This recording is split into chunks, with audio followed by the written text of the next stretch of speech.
안녕하세요. 안녕하세요. 네.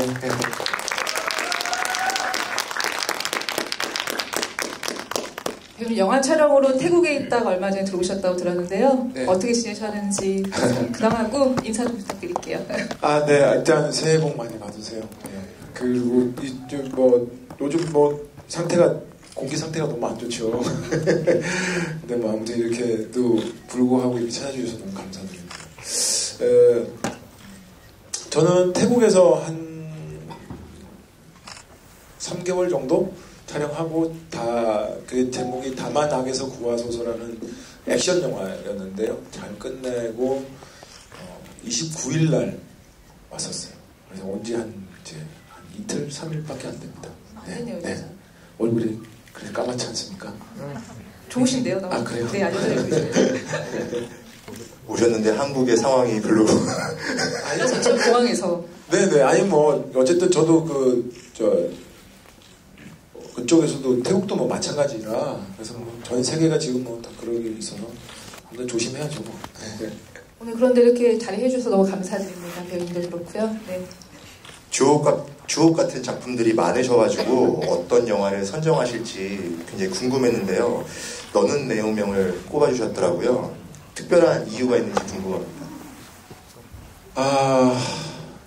일단 이 영화를 통해서 황정민이라는 배우가 있다. 그리고 저한테는 첫 나무주연상을 받게 해준 작품이었고요.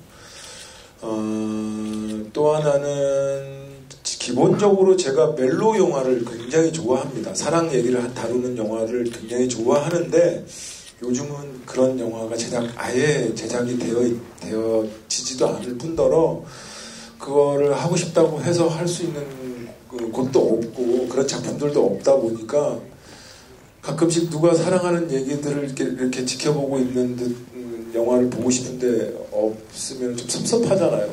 그래서 이 영화를 여러분들과 같이 나누고 싶어서 제가 선택을 했습니다. 그러니까 그 황정민이라는 배우가 알게 된 영화라고 했는데 사실 그때 나무주연상 받을 때 많이들 아시겠지만 밥상소감으로 굉장히 유명하잖아요. 네. 아시나요? 밥상소감? 그때? 네, 아시죠?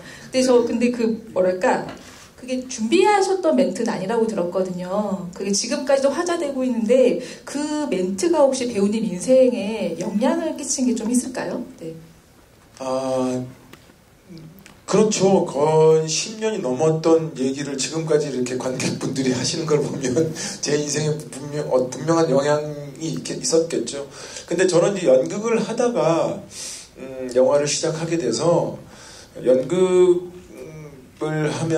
할 때 어떤 작업 방식이 되게 공동체적인 어떤 느낌들이 되게 많았는데 영화는 되게 세분화되어 있어서 또 하나는 그러니까 보여지는 게 이렇게 관객분들한테 보여지는 게 배우 앞에 나와 있는 배우들만 보여지다 보니까 실제적으로 스태프들이 어느 만큼 이 작품을 위해서 같이 고통스럽게 작업을 하고 있는지를 저는 정말 알려드리고 싶었었어요. 그래서 그 얘기를 그냥 지금도 마찬가지로 그런 생각을 가지고 하고 있지만 그때는 그런 얘기를 꼭 한번 해야 된다, 짚고 넘어가야겠다라는 생각을 늘 가지고 있다가 그 기회가 돼서 한 거죠. 뭐. 사실 저희한테도 되게 화제였지만 현장에서도 그 소감을 한 다음에 스태프들한테 많은 얘기를 들으셨을 것 같아요.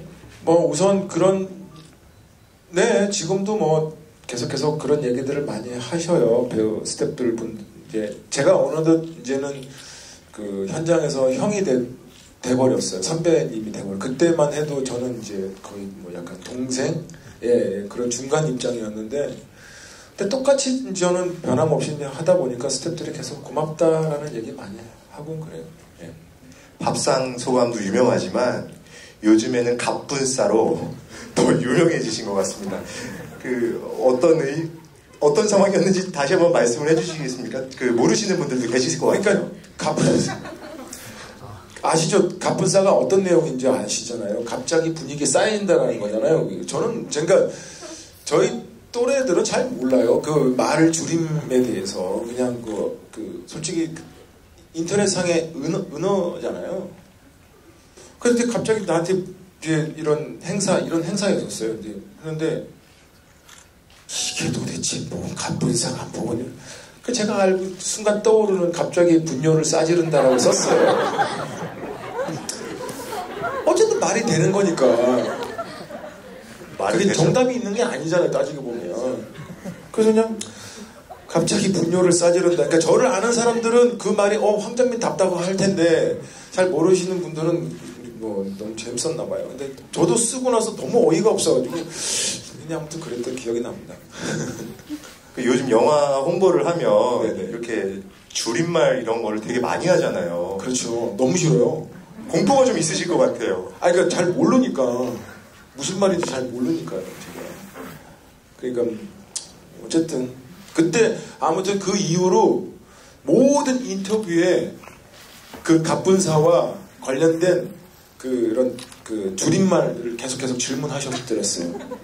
그래가지고 그때 조금 알았었는데 지금 다 까먹었어요. 최근에 배운 줄임말 없나요? 네.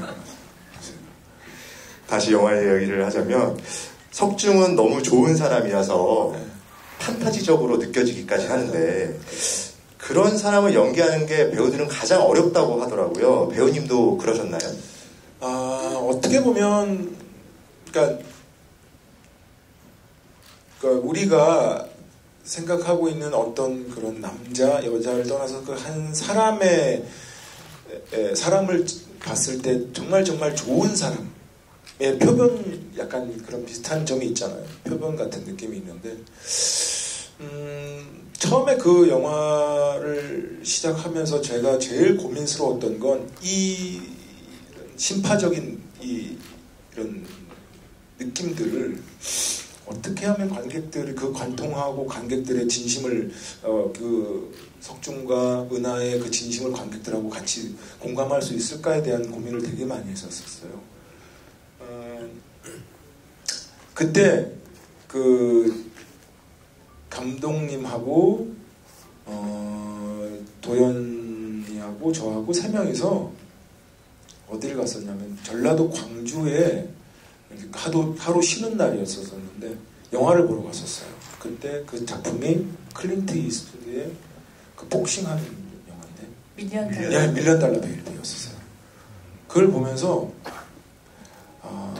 처음에는 저희가 이렇게 막 이렇게 시골 얘기고 근데 이런 좀 심파적인 요소가 강하다 보니까 뭔가 좀 카메라 웍이나 이런 것들을 조금 더 다양하게 좀 관객들한테 좀 해줘야 된다. 그래서 좀 이런 심파적인 것들을 조금 상쇄시킬 수 있게끔 하자라고 막 그런 얘기들을 되게 많이 했었었는데 그 밀리언 달러 베이비를 보면서 깜짝 놀랐던 거죠. 그러니까 다들 보고 뭐 뒤통수를 그냥 제대로 한 대 맞은 듯한 느낌이 있었어요. 그러니까 그 연기 잘하는 배우들이 있었지만 카메라 웍이나 그런 게 없었어요. 그냥 카메라를 딱 이렇게 뻗쳐놓고 그냥 그분들의 연기로 이렇게 이 스크린을 채우는데 너무너무 영화가 좋았었거든요. 그래서 저게 정답이구나. 그러니까 배우의 연기가 진심이 정확하게 전달이 되고 거짓말하지 않고 정말 좋은 연기로 딱 하면 아무리 영화가 심파든 뭐든 간에 관객들은 좋아할 것이다. 이 소통이 된다라는 이제 저한테는 그게 어쨌든 하나의 확답이 생긴 거죠. 그래서 이제 그 너는 내 운명이라는 작품이 그런 식으로 그냥 무식하게 관통하기 시작했다는 것 같아요. 정확한 게 사실 저희도 너는 내 운명을 좋아하는 이유가 어떻게 보면 낯간지러울 수 있는 대사도 많고 그런 거 많은데 그런 상황들이 전도연과 황정민이라는 두 배우를 통과하는 순간 뭔가 진짜처럼 보이는 마법이 일어나잖아요. 아까 말씀하셨듯이 연기라는 건 일종의 거짓말이고 근데 그 거짓말을 관객들한테 진짜처럼 보이게 할 수 있는 연기의 변수랄까? 그런 것들이 좀 있을까요? 연기할 때? 네.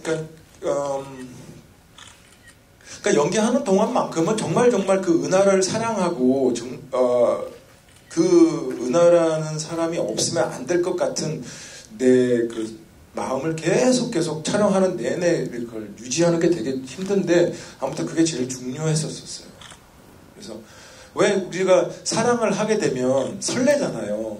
근데 그 설레는 연기를 어떻게 하겠어요? 근데 그 사람이 진짜로 설레다 보면 연기를 하지 않아도 나도 모르게 그 얼굴에 눈에 그게 설렘이 나오는 거거든요. 그러니까 그런 정직한 감정을 계속 유지하려고 되게 노력을 했었죠. 이 영화는 접속, 약속, 내 마음의 풍금 등으로 한국 멜로의 한 축을 맡았던 전도연 배우께서 출연해서 화제가 되기도 했는데요. 전도연 배우와 연기하면서 과연 멜로의 여왕이구나 라고 생각했던 그런 부분이나 지점들이 좀 혹시 있으셨나요? 우선 도연 씨는 그 당대 그때 최고 스타였었어요. 그리고 저는 밥상 소감에도 나왔던 일개 나부랭이 배우예요. 아무 사람들이 잘 모르는 신인이었었고. 그러니까 어쨌든 저한테는 어떻게 저 사람이 나랑 같이 연기를 해줄 수 있지? 약간 그런 게 있어요. 그러니까 너무 고마웠었어요. 이렇게 이 작품을 통해서 나랑 같이 연기를 한단 말이에요. 그러니까 저는 너무너무 고마웠고, 그래서 도연이가 연기하는 거에 대해서 그냥 좋았어요. 마냥. 그러니까 연기를 워낙 또 잘하긴 하지만 일단 너무 좋아했었어요, 제가 도연이를. 그래서 그랬고, 또 하나는 굉장히 그 캐릭터 분석하는데 아주 영악해요. 영악하다는 말이 좋은 말입니다. 나쁜 말이 아니에요. 그러니까 아주 포인트 있는 거를 잘 집어내서 정확하게, 그러니까 길게 막 이런 것들 하지 않고 아주 필요한 부분만 정확하게 딱 하는 연기를 해요. 그게 진짜 어렵거든요. 하기. 혹시 한 가지 예를 좀 들어주실 수 있으실까요? 제일 기억나는 건 이렇게 내가 처음에 이제 다방에서 내가 이렇게 앉아 있는데 딱다가 날 딱 뒤로 돌아보는 그 느낌이, 눈이 있어요.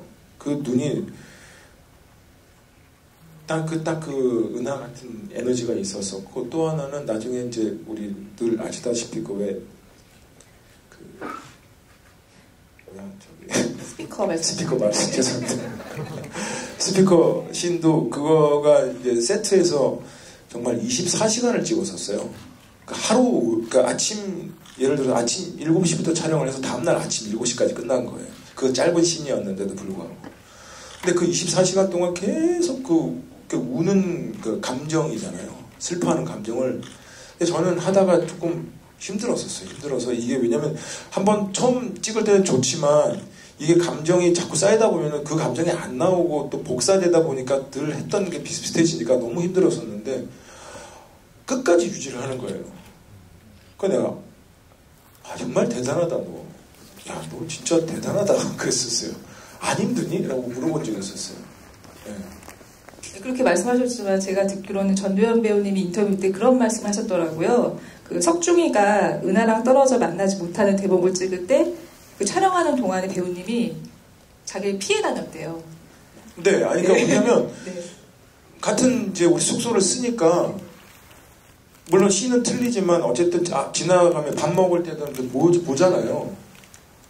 그럼 좀 말이 안 되잖아. 나는 이제 은하가 떠났고 못 봐서 막 애가 타서 막 그러고 있는 상황인데 내 눈앞에는 있으면 안 되는 거라.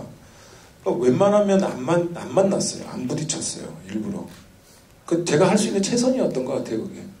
보통 영화 찍을 때도 이렇게 캐릭터에 몰입해가지고 그렇게 밖에서와 네, 그러는 편이긴 해요. 왜냐하면 그러지 않으면 그러니까 그렇게 해도 연기가 될까 말까인데 그 역할에 대해서 그런 식으로 몰입을 하지 않으면 조금 저는 힘들어서요. 네.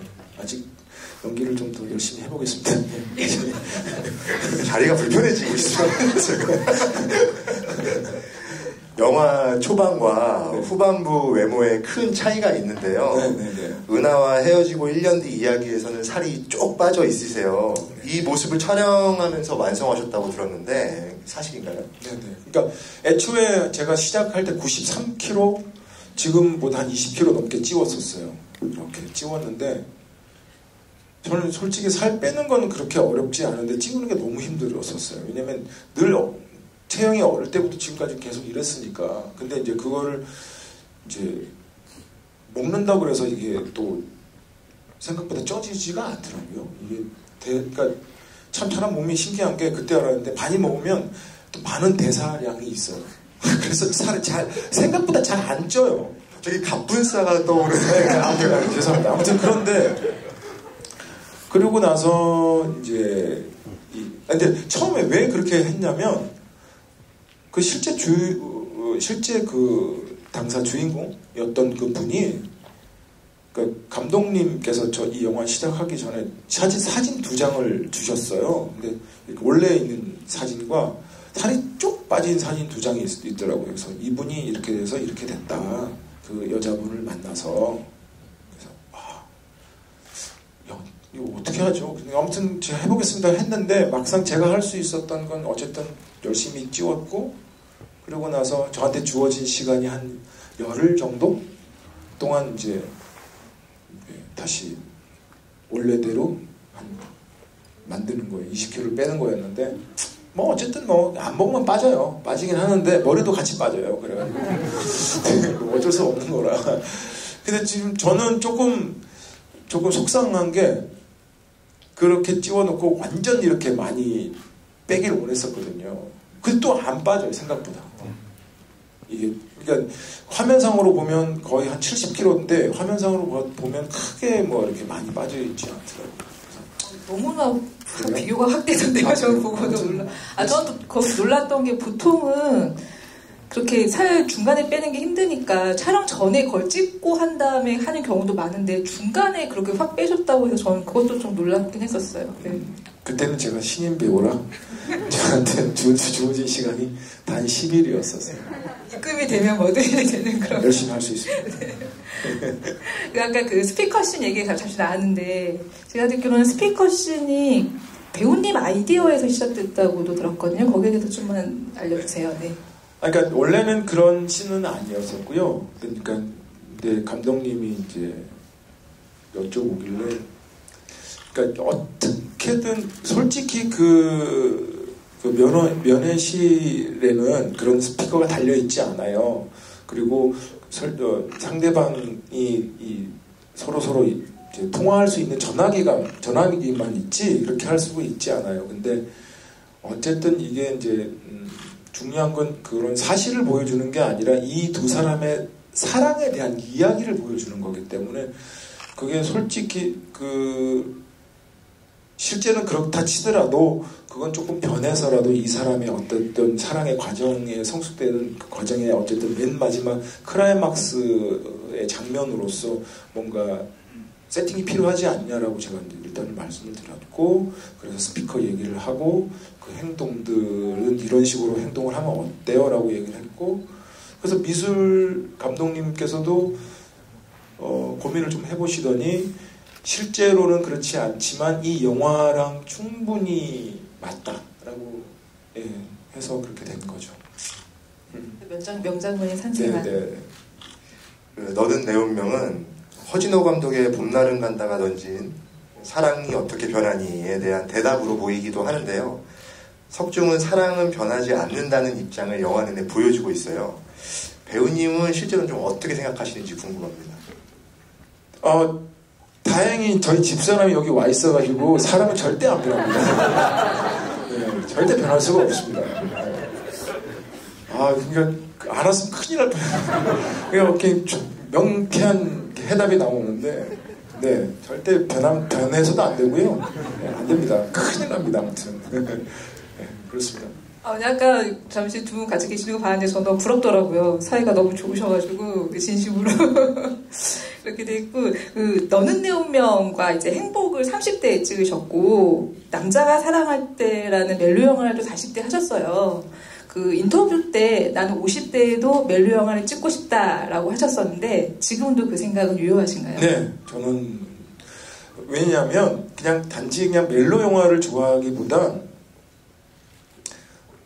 어쨌든 저는 관대로서 관객들하고 같이 이 작품을 가지고 소통해서 같이 이야기를 나누는 걸 좋아해요. 그러니까 중요한 건 사랑 얘기를 할 때가 관객분들하고 제일 소통하기가 쉬워요. 왜냐하면 누구나 사랑을 하고 그 다음에 누구나 사랑을 하고 싶어 하고 사랑에 대해서 너무 잘 알고 그 다음에 상대방의 감정과 내 감정을 너무너무 잘 알기 때문에 그렇게 멜로 영화를 사랑에 대한 얘기를 했을 때 관객들하고 같이 소통하기가 너무 편해요. 재밌어요. 근데 단지 어려운 건 너무 잘 알고 계시니까 허투루 연기를 하면 다 이렇게 뽀록이 나요. 그러니까 걸려요. 죄송합니다. 그러니까 더 예민한 게 있어요. 그 감정에 그 다음에 막 그런 사람을 처음 만났을 때 좋아할 때 살 떨림이나 이런 모든 것들이 관객분들도 다 잘 알고 계시니까 그래서 허투루 할 수가 없는 영화라 더 좋아하는 게 있어요. 그래서 저는 나이가 이제 50이 이제 넘었죠. 그러니까 50이 되더라도 나는 멜로 영화 할 수 있을 것 같고 60이 돼도 할 수 있을 것 같고 정말 점점 나이가 들면 들수록 좀 더 잘할 수 있을 것 같아요. 네. 일단 배우님의 50대 하는 멜로 영화를 너무 기다리고 있겠고요. 근데 좀 궁금한 게 사실 지금 이 나이에 다시 석중을 연기한다면은 사실 그동안 세상을 바라보는 눈에 변화도 생기고 많은 게 변했잖아요. 그렇기 때문에 지금 나이에 석중을 연기한다면 좀 다른 석중이 나올까요? 어떨까요? 아니요. 저는 사랑은요 너무너무 단순해져야 돼요. 한결같아야 되기 때문에. 그래서 이게 뭐 사랑 때문에 이것 재고 저것 재고는 재미없어요. 그건 사랑이 아니고 그냥 오롯이 그냥 한결같은 그냥 지금 제가 아마 너는 내몸 했던 석중 같은 그 에너지일 거예요. 똑같을 거예요. 그 뭐 재미없어요. 네. 로맨티스트라고 말씀드리고 싶네요. 아니, 그런 게 아니라 사랑이라는 것 자체가 그래서 그래요. 네. 그 멜로 영화 이야기가 나와서 궁금해졌는데 개인적으로도 좀 좋아하시는 멜로 영화가 좀 있으신가요? 많죠. 저는 그 잭 니콜슨이라는 배우를 너무 좋아하는데 이보다 더 좋을 순 없다라는 그 영화가 있어요. 그분이 나이가 60대 때 그 멜로 영화를 찍으셨거든요. 그래서 그걸 보고 참 대단하다. 저분도 저런 식으로 에너지를 가져서 계속 이런 이야기를 하는구나 해서 제가 큰 감명을 받아서 그런 류의 영화들 좋아하는 게 있어요. 네. 그 전도연 배우께서 2015년 부산영화제에서 출연작 중 2편이 나오면 좋을 것 같은 2편이 나오면 좋을 것 같은 작품이 있는가라는 질문에 너는 내 운명 2를 하면 재밌지 않을까라고 대답을 하셨더라고요. 혹시 출연 의사가 좀 있으신지? 당연히 있죠. 되게 궁금하네요. 이제 어떻게 살았을까요? 되게 궁금하네요. 아니, 다시 꼭 뵙고 싶어가지고 여쭤봤습니다. 저도 전도연이라는 그 배우를 너무너무 사랑해서요. 작품을 꼭 하고 싶은데 매일 만나면 우리는 언제 하지 말만 그렇게 하고 그 제작자분들이 조금 하면 되는데 왜냐면 전부 남자 영화들밖에 없어요. 너무 재미없어요. 그러니까 얘기 좀 제가 계속 하긴 해요. 주변 제작자분들한테 왜 이렇게 남자 영화들만 있냐. 왜 그렇다라고 좀 생각하시나요? 그건 잘 모르겠어요. 일단은 여자 영화가 왜 안 만드는지 잘 모르겠는데 그 얘기하기가 조금 불편한가요? 그러니까 아무튼 좀 아니면 남자 영화들이 얘기할 수 있는 그 범위가 조금 쉬워서 그런 건가요? 예를 들어서 뭐 깡패 영화든 어쨌든 뭐 그런 뭐 이렇게 액션 영화든 뭐 이런 주에 좀 쉽게 접근할 수 있는 영화라서 그런 건지 모르겠지만 그러니까 아무튼 저도 계속 얘기를 하고 있습니다. 제발 멜로 영화 좀 이렇게 같이 가족 영화 다 같이 보고 이렇게 따뜻해지고 할 수 있는 그냥 그거 말고 해봅시다라고 계속해서 얘기를 하는데 모르죠 뭐. 제가 보기에는 남성 영화에서 너무 강렬한 인상을 보여주셔서 그런 것 같아요. 신세계에서 뭐 불화너라든지 뭐 아수라라든지 뭐 이제 그런 영화들에 너무 좋은 연기를 보여주셔가지고 제작자들이 그래서 많이 찾는 것 같습니다. 아까 악역 얘기 나와서 그런데 이 영화가 너는 내 운명 2005년도에 개봉했잖아요. 근데 그해 몇 개월 전에 달콤한 인생이 같은 해에 개봉을 했어요. 네. 그래서 달콤한 인생에서의 백사장 캐릭터 굉장히 좋아하는데 혹시 그 달콤한 인생의 백사장이 굉장히 사악한 캐릭터거든요. 그러니까 한 해에 굉장히 다른 면모의 얼굴을 몇 개월 사이에 보여주신 거예요. 그래서 저는 이 배우가 가지고 있는 그런 힘이 어디서 나올까를 두영하고 되게 놀라기도 했는데 그렇게 넘나드는 게 사실 쉽진 않잖아요. 네. 그럼 또 어쨌든 백사장이라는 역할 자체는 또 저한테는 또 새로운 도전이었었어요. 왜냐면 역할 자체가 굉장히 작았던 역할이었는데 대본상에서도 크게 없었어요. 그래서 이런 약간 제가 만들고 제가 애드립으로 해놓은 것들이 다 이제 그게 영화상에 지금 보여줘서 그렇지 대본상에서는 아예 없었어요. 그냥 지문에 있는 존재였었어요. 그래서 그 달콤한 인생에는 씬이 딱 제가 백사장이 4씬 나오거든요. 그러니까 4번 나와요. 4번.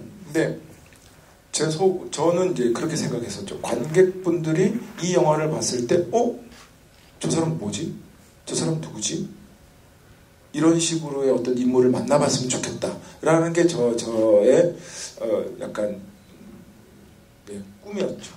꿈이라기보다는 그러니까 저의 약간 그거였었어요. 포부였었어요. 그래서 그게 아마 잘 맞아 떨어진 것 같아요. 완전 맞아 떨어졌던 게 그 영화 나오고 굉장히 많은 분들이 정말로 저 배우 누구지라는 얘기를 진짜 많이 했었던 기억이 나요. 네. 근데 아마 그때는 제가 처음이고 신인이다 보니까 더 이제 낯선 사람이 그렇게 연기를 하니까 아마 더 이렇게 주목이 되지 않았나라는 싶어요. 근데 만약에 지금 백사장을 지금 한다 그랬을 때 관객분들이 저렇게 그렇게 새롭게 나를 봐줄 수 있으실까? 뭐 이런 생각도 있는데 아무튼 그래도 또 시켜주면야 또 열심히 하겠죠. 그 외에 너는 내 운명, 달콤한 인생 외에도 청군, 내 생의 가장 아름다운 일주일도 개봉을 했더라고요. 네네. 그래서 이곳 이제 잠실을 꼽아주셨는데 여기가 이제 그때 사셨던 동네라고 제가 삼전동 여기 뒤에서 살았어요. 네. 여기 오실 일이 없으셨을 것 같아요. 촬영 때문에 바쁘셔가지고. 아니요.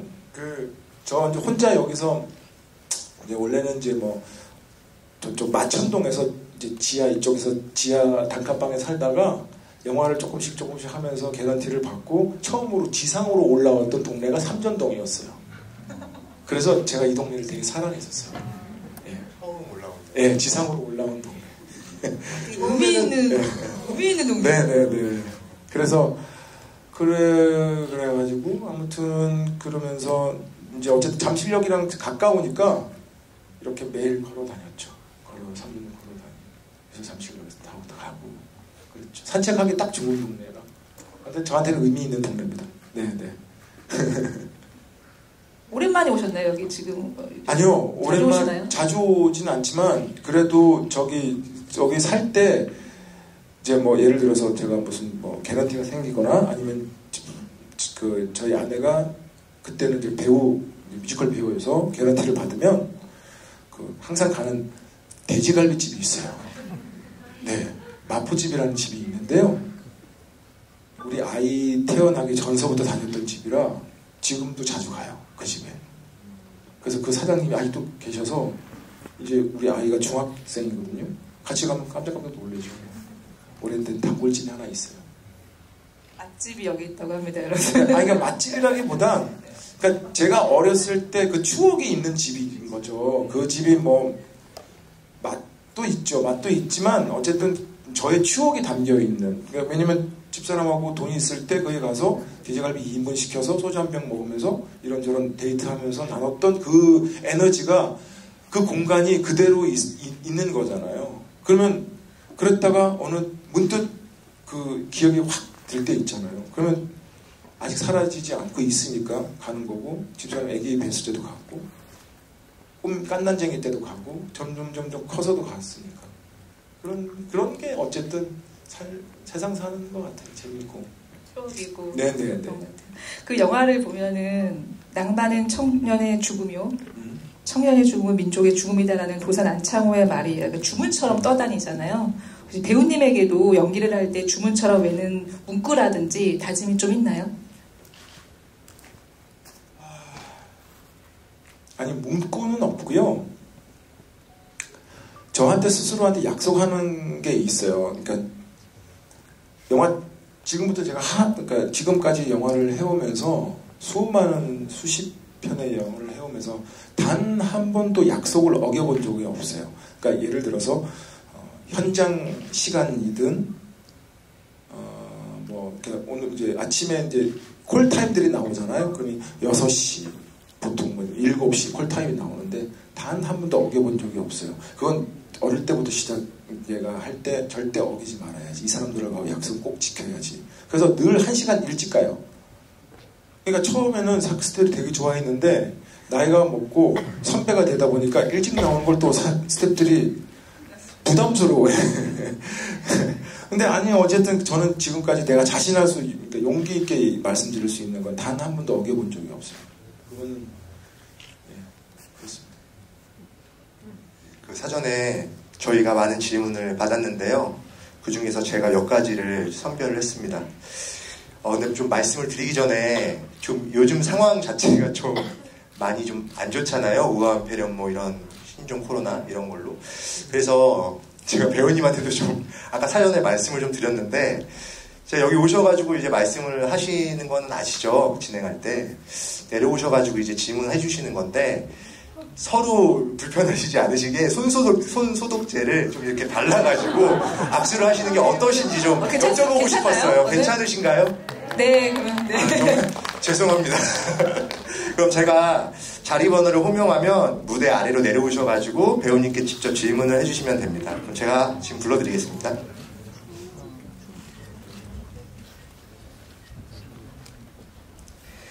B1번님. 이분은 2개를 적으셨는데 A21, 22로 적으셨거든요. 한 분만 나오셔주면 될 것 같아요. A21 아니면 22. 이쪽으로 와주시면 됩니다. 네, J20님, A15님, 15님, 11님, 이거 왜 이렇게 발음이 21, D10번님 이렇게 내려와 주시면 됩니다. 네, 이쪽 질문 당첨되신 분들 이쪽으로 와주시면 됩니다.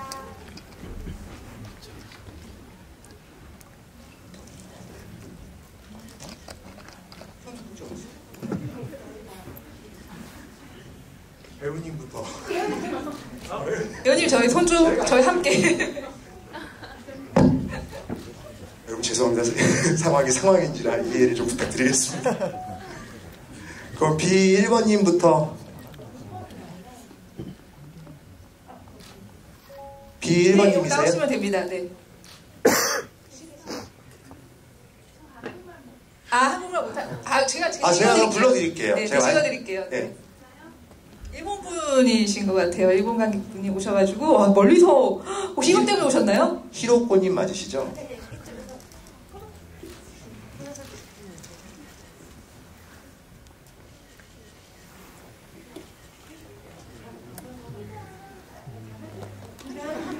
앉아 계시면 저희가 대신 읽어드리겠습니다. 앉으시면 됩니다. 제가 말씀을 제가 할게요. 제가 질문을 잘 해드릴게요.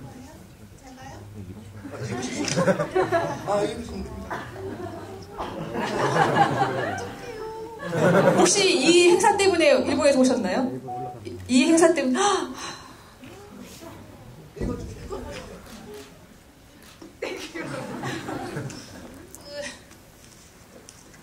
그 질문이 있습니다. 그 배우님이 그 운명이라는 순간이 지금까지 있었습니까? 운명이라고 생각했던 순간이 지금까지 있었습니까? 네, 그럼요. 저희 이제 아내 만날 때. 그죠? 아니, 왜냐면 저 캐치라는 공연을 할 때였었어요. 뮤지컬 캐치를 할 때였는데 딱 순간 들어올 때 보고 저 사람이랑 결혼할 것 같은데? 라는 생각이 들었었어요. 그래서 그런 게 있었고. 또 하나, 그 다음에, 어쨌든 작품으로 따지자면, 진짜 그 작품, 매 작품, 제가 했던 작품들은 저한테 인연이에요. 저의 인연이에요. 그러니까 작품 할 때 만나는 배우들과 스태프들도 제 인생이 처음이자 마지막인 작품이잖아요. 그러니까 인연인 거죠. 그래서 허투루 할 수가 없는 운명인 거예요. 그러니까 굉장히 중요한데 그래서 매번 작품 할 때마다 저는 저 스스로한테 물어봐요. 너가 이 작품을 하게 되는 거에 대해서 후회를 하니 안 하니라고 스스로한테 물어봐줘. 그러니까 후회를 안 하면 당연히 하는 거고 후회를 하면 이 작품을 안 하면 되는 거거든요. 근데 어쨌든 이 작품이 나한테 와서 내가 이 작품을 유심 있게 보게 되고 하게 되는 이유는 운명인 거죠. 큰 운명인 거죠. 왜냐하면 3, 4개월 동안 그 배우와 스태프들이 정말 가족들보다 더 많은 시간을 보내면서 이 작품을 선보이는 건 그러고 나서 그 영화는 끝이잖아요. 제 인생에서. 그러니까 저의 필모그래피에서 처음이자 마지막인 거거든요. 이 작품이. 그래서 매번 할 때마다 그런 식으로 계속 얘기를 하는데 저한테는 늘 그래요. 이 작품은 나한테 어떤 운명이길래 이렇게 와가지고 나를 힘들게 하지? 이런 얘기를 스스로 한 적이 있어요. 네, 감사합니다. 네. 근데 아니 좀 말긴 무슨 말인지 알아두셨어요? 네, 알아들으셨죠? 아 죄송해요. 제가 일본말이 아직 모르니까. 네. 일본말 모르시니까. 네, 아무튼 그렇습니다. 박수 부탁드립니다. 고맙습니다. 저희 준비한 A21 또는 22님. 네.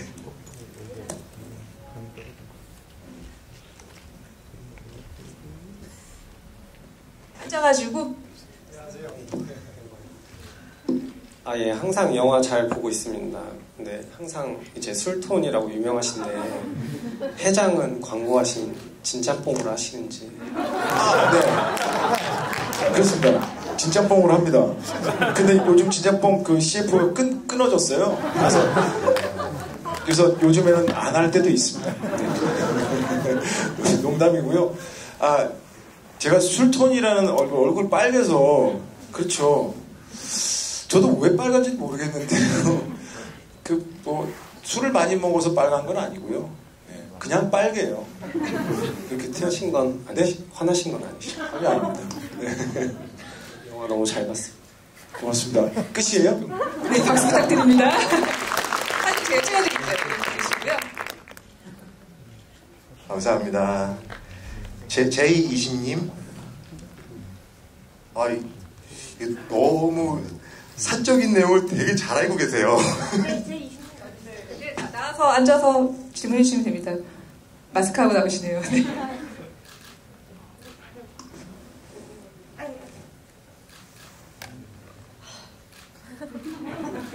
심호흡 한번 하시고.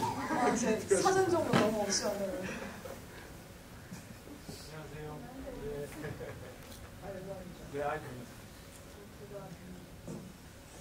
마이크 드시고 읽어주시면 됩니다. 저 사나이 픽처스의 작품을 많이 하셨잖아요. 네네네. 그래서 거기 닭도리탕 멤버들이 계신 걸로 알고 있는데 네네. 혹시 차기작을 함께하고 싶은 배우분이 계시다면 어느 분이신지. 배우님 그 닭도리탕 멤버들도 좀 소개 함께 해주세요. 아니요, 뭐, 그 근처에 먹을 만한, 뭐, 소주 한잔 하면서 먹을 수 있는 그게 이제 그 집밖에 없어서 자주 가긴 하는데요. 다음 차기작. 일단 차기작은 우리 사랑의 불시착에 아주, 사랑의 불시착 맞죠? 네, 맞아요. 네네. 현빈 씨랑 같이 하게 돼서 차기작을 하게 될 것 같고, 저는 솔직히 이제 친한 친구들이 우성이도 그렇고 정재도 그렇고 김남길 씨 그다음에 뭐 다들 다 친해요. 정말 친한 친구들인데 어쨌든 그 친구들하고 하는 건 너무너무 행복한 일이죠. 근데 그것도 마찬가지로 작품이 어떤 식으로 전달이 될지 모르니까 못하고 있는 거. 말은 맨날 같이 언제 해요? 같이 그렇게 얘기는 하긴 해요. 네. 수리남 작품은 그 교섭이 3월 달에 들어가거든요. 근데 그 이후의 작품이라 지금 아직 선택은 못하고 있었어요. 지금 고민 중이에요.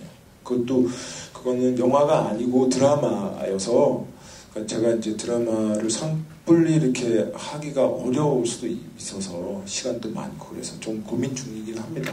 네. 네. 감사합니다. 이렇게 그림을 그려오셨어요. 이거 전달해 주시면 될 것 같아요.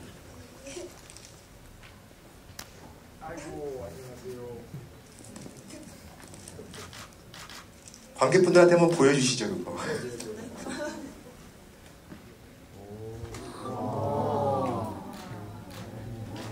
춘과 은하의 아름다운 벚꽃인 그림이네요.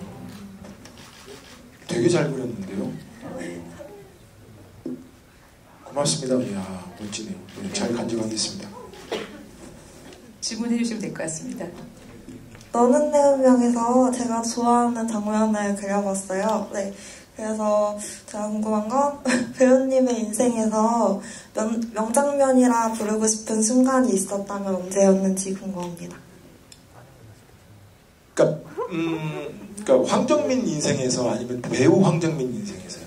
그러니까 여쭤보고 싶은 게 저는 그러니까 배우 황정민 배우라는 직업을 가진 인생에서 명장면은 그렇게 없어요.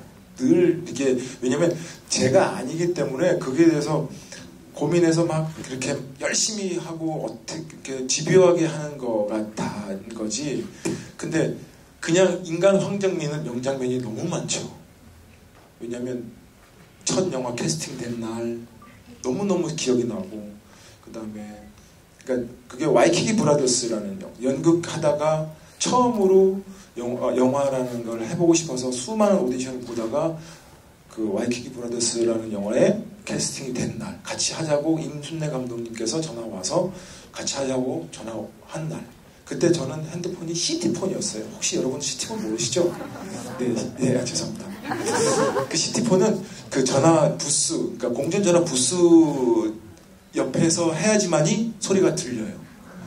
그래서 아무튼 들었던 그날, 그 다음에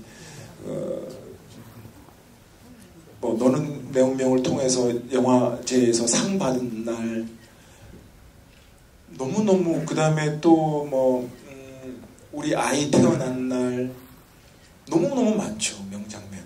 근데 이제 배우로서는 배우로서는 힘들어요. 없어요. 네, 아무튼 박수 부탁드립니다. 네, 고맙습니다. 이렇게 원장님들이 이렇게 해가지고 21번님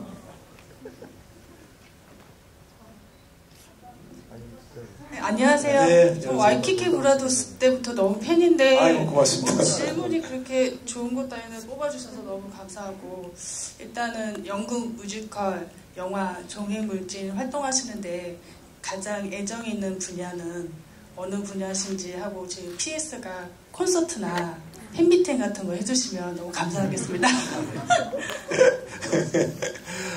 우선 PS부터 답변을 드리면 제가 보기엔 그래도 조금 쑥스러움을 많이 타서요. 네, 그래서 그리고 팬미팅을 뭐 하자라는 얘기들이란 제안들은 굉장히 많았는데 제가 그냥 다 거부를 했었어요. 아무튼 좀 불편하다기보단 제가 이제 그거를 이렇게 잘 안을 수 있는 조금 능력이 돼야 되는데 자꾸 낯간지러하고 막 이제 아시잖아요. 제가 원래 저는 생일 잔치, 생일이면 생일 케이크를 받아 생일 축하해라는 건 남 해주는 건 좋아하는데 정작 내가 생일을 받는 걸 너무너무 싫어해요. 그러니까 잘 못 견뎌해요. 그게 생일 축하해라는 마음 들고 있습니다. 그래서 못하고 있는 거예요. 또 하나는 마지막에 처음에 이제 질문하셨던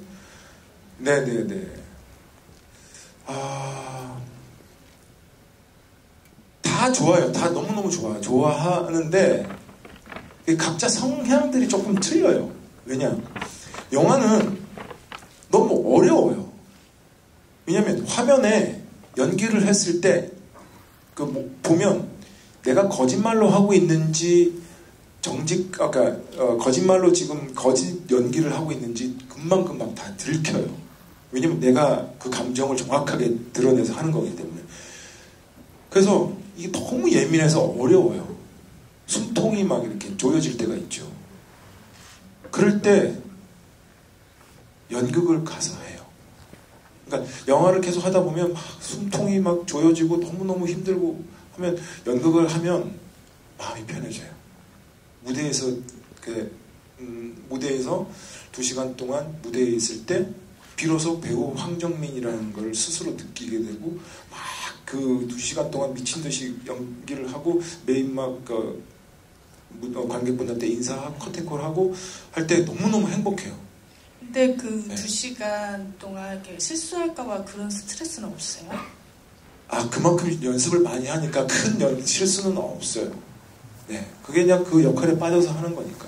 왜냐면 그 공연을 위해서 거의 한 2달 동안 반복적인 연습이 필요하거든요. 그래서 아무튼 그래서 이게 연극도 연극 나름대로 나를 안아주는 그 어머니 같은 느낌이 있고, 영화는 영화대로의 또 어려움이 있지만 그걸 또 극복해냈을 때 또 좋은 느낌이 있는 거라 다들 비슷한 것 같긴 한데 그 각자 이렇게 색깔들이 너무 틀려서 뭘 하나 딱 찝기는 그렇고요. 어쨌든 제가 그 관객분들한테 보여줄 수 있는 게 연기니까 연기를 할 수 있는 어떤 공간이라면 저는 어디 마다하지 않고, 왜냐면 제가 광대니까 마다하지 않고 열심히 할 거예요. 영화든 연극이든 뮤지컬이든 어쨌든 그렇습니다. 하나만 더, 그 뮤지컬 해보고 싶은 작품 있으세요? 해보고 싶은 작품보단 한 번 더 해보고 싶은 작품이 있어요. 라만차의 돈키호테라는 작품을 한 번 더 해보고 싶어요. 그러니까 그때 한 4년 전에 5년 전에 했었던 것 같은데, 그때보다는 지금 이제 나이가 50이 넘어서 하게 되면 좀 더 관록 있게 뭔가 좀 깊이 있게 하지 않을까? 콜을 안 받으셨어요? 올해 하는 걸로 알고 있는데. 네네. 제일 강팬이시네. 네네. 올해 하는 거 알고 있는데 아직 콜이 없어요. 그래서 지금 제가 그래서 제가 저 좀 시켜주면 안 돼요라고 한번 이제 다시 해보려고요. 물어보려고. 네. 네네. 고맙습니다. 박수 부탁드립니다. 네, D10번님.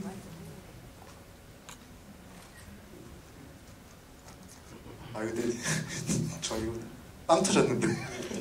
왜 아니? 안녕하세요. 반갑습니다. 우리 목이 마르신 것 같아서. 저요? 네네.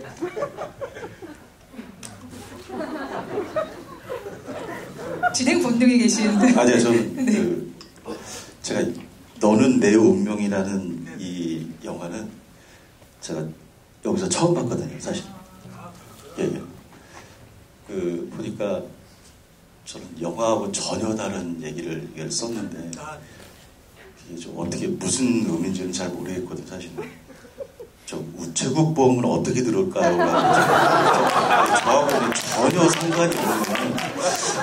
근데 제가 무슨 당첨이 됐다는 이런 와가지고 이게 무슨 얘기인가. 그래서 사실 저 와이프랑 같이 왔는데요. D10이라고 그래서 난 D10이 아니다. 그래서 봤더니 나가라. 이제 우체국 보험은 어떻게 들어야 되나, 어느 지점에 가야 되나. 일단 영동 지점으로 가시면 본사가 가시면 아마 잘 설명해 주실 텐데. 알겠습니다. 그런데 사실은 제가 어떠셨어요? 처음 보셨는데. 배우는 배우다. 그러셨어요? 그리고 제가 사실은 같은 연배인 것 같아요. 제가. 그러세요? 네네네. 돼지띠. 전 개띠. 예. 그럼 제가 하나 맞네요. 형님. 제가 안양예고를 가고 배우를 하고 싶었는데. 그러셨어요? 이제 꿈을 잘 못 이뤄서 안쪽으로 좋은 쪽으로 가긴 했지만, 하여튼 배우를 이 너는 내 운명이라는 걸 그 영화를 보면서 정말 배우는 배우다. 그게 감명 있게 받았습니다. 고맙습니다. 근데 우체국 보면 어떻게 명동으로 가더라고요. 일단 명동 지점이 제일 큽니다. 잘 되어 있습니다. 알겠습니다. 좋은 질문 주셔서 감사합니다. 롯데컬처스에서 황정민 배우님을 위해서 스타체어를 준비했는데요. 앞서 말씀드렸듯이 그 의자에서 나오는 1년간 수익금이 어려운 이웃들에게 전달됩니다. 처음 의자에 앉으신 관객분을 위해서 황정민 배우님께서 조그만 선물을 마련해 주셨는데요. 그 자리가 어디인가요, 이제? 황정민 배우님께서 직접 소개해 주시면 좋을 것 같아요. 좌석. 네. H9번 앉으신 분. 아까 저기 앉으셨다고 들었는데. 어디 가셨죠? 스타체어의 주인공께서 살아계셨네요. 안 계신가요? 가실 것 같으세요? 어떻게 할까요, 배우님? 잠깐만. 스타체어에 이런 경우가 처음이라. 그럼 바로 원래는 H8번도 지정해 주셨잖아요, 처음에. 그러면 H8번 괜찮으신가요, 배우님? 네. 그러면 H8번에 앉으신 분. 네, 나오시겠어요? 왜냐면 처음에 배우님이 H8과 H9번 둘 중에 하나를 원하셔가지고 H8도 충분히 의미가 있을 것 같습니다. 네. 오늘 선물 대박인데. 너무 좋은데.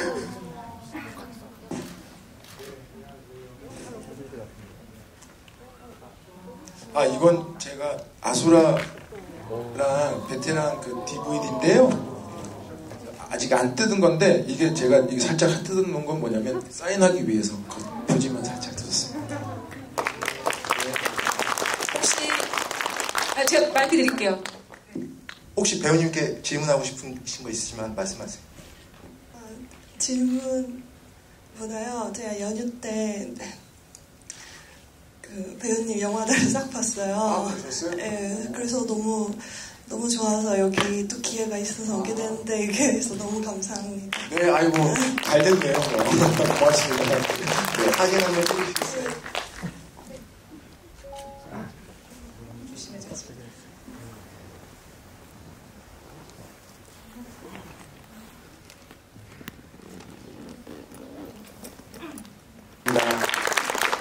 그럼 오늘 행사 수익금이 전달되는 행복한 우리 담당자 및 아이들과 미래재단 마스코트와 기념 촬영을 진행하겠습니다.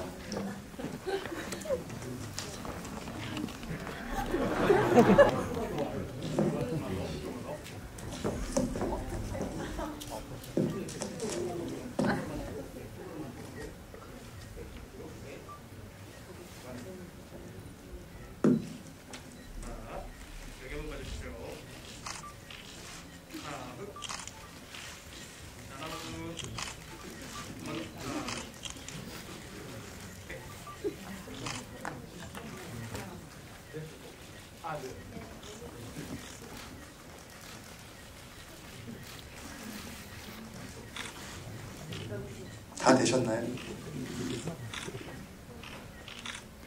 되셨나요? 네, 감사합니다. 이번 행사를 위해 준비해주신 황정민 배우님께 박수 좀 부탁드릴게요. 네.